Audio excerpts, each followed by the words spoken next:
This is Grimm Grinner on all channels. Welcome to the waste. Welcome to the waste. Welcome to the waste.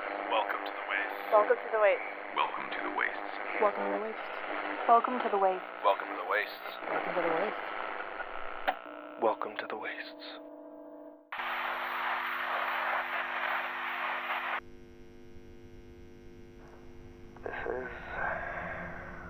This is Grimm looking for long shot.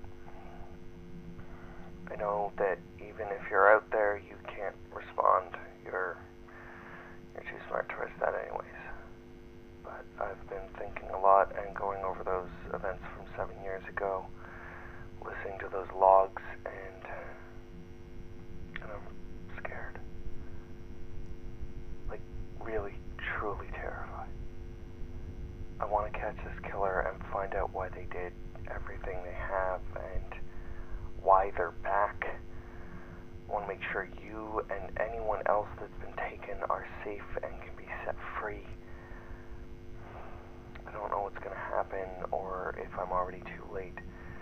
That's the worry I'm dealing with now. It didn't take that long for it to be a game over last time.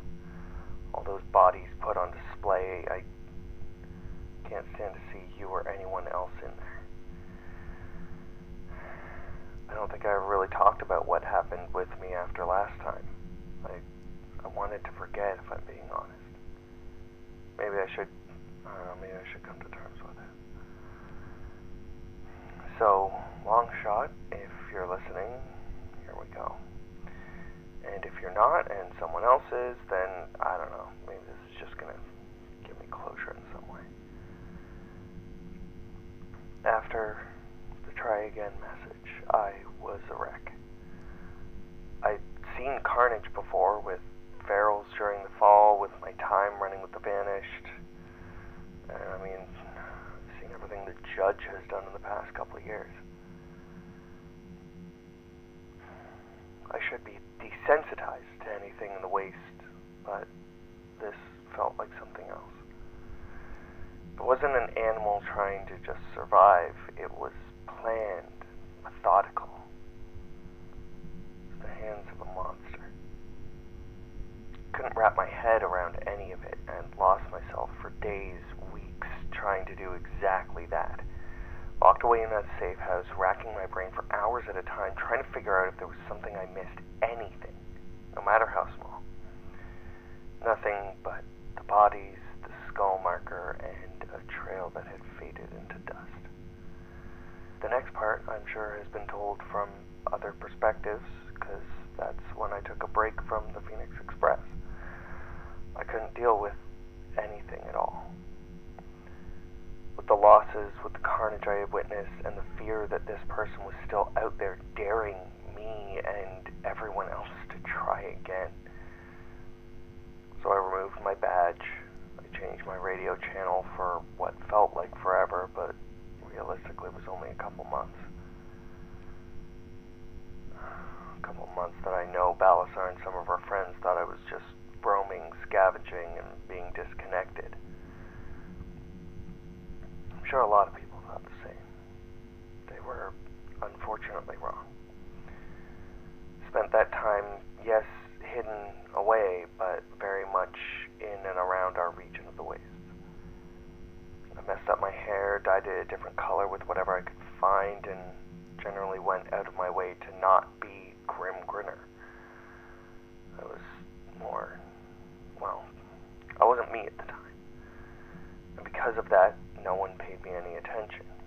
Even the raiders, the creeps, and the mercs that I crossed paths with. And I used that to my advantage. See, I couldn't live with myself for what happened. The psychopath had escaped and left such a path of death and despair in their wake, with me holding the proverbial pieces to a puzzle I couldn't solve, and it was driving me mad. So I spiraled, and I found myself not only hunting down this person that had left nothing but death and a skull, but anyone that it could have been, which meant raiders, creeps, mercs that got in my way. I don't even know what made me hit that point. It was like something the switched inside my head. I was volatile. I know you know about my regrets and my ties with the vanished. This was beyond that version of me. Sickle was calculated, methodical. I didn't 86 anyone that wasn't necessary to my mission. This was something else. Still very much calculated, still very particular with who I was dusting, but less discriminatory in that sense as well.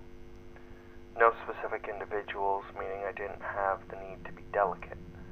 I left full squads of corporates and raiders, mercs affiliated with any of those types of groups in pieces, with no signs of anything that would have identified them. Still don't even know why. I was no better than this killer. And as far as it looked, I wasn't any different other than who I was targeting. Sure, I don't doubt a lot of people were probably happy seeing the types of people that I was bloodying end up that way. But I'm sure there's still plenty of folks on the other side who are happy to hear about couriers and potential rebels being ghosted at the first time around.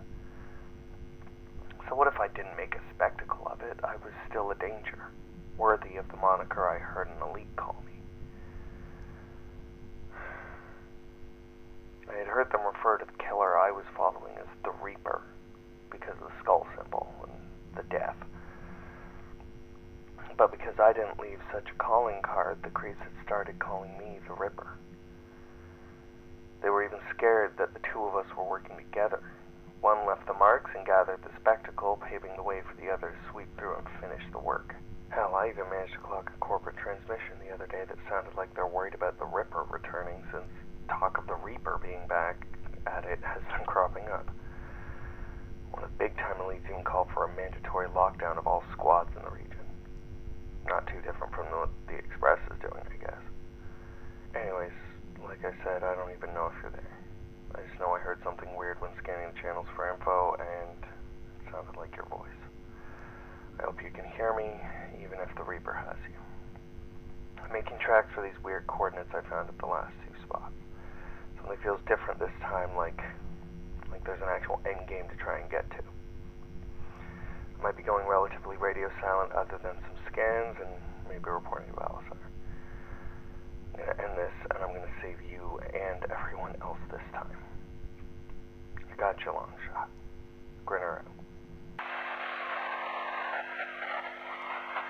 They say rolling rock gathers no moss, but from what I've seen, some rocks can still pick up a bit of green on their way downhill, and then there's the rocks that fall down the hole and just get covered in stuff.